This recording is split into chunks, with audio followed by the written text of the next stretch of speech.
Hello guys, Andrew here. Welcome back to Drew Tutorial. And in this video, I'm going to show you if you have a Netflix Kids account and you want to display the Netflix Kids experience with titles just for kids, you can easily enable that feature. And I'm going to show you how to do that. So once you're inside Netflix, click the account on the upper right hand side and go to manage profiles.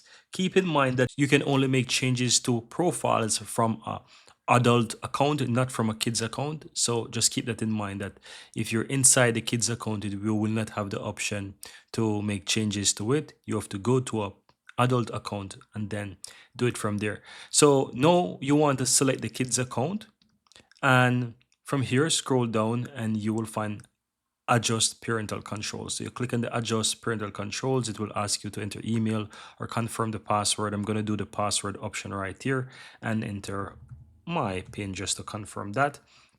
Now, in this section, you will find where it says Kids Profile, display the Netflix Kids experience with titles just for kids. So that's what you want to do, especially if you have a kids account.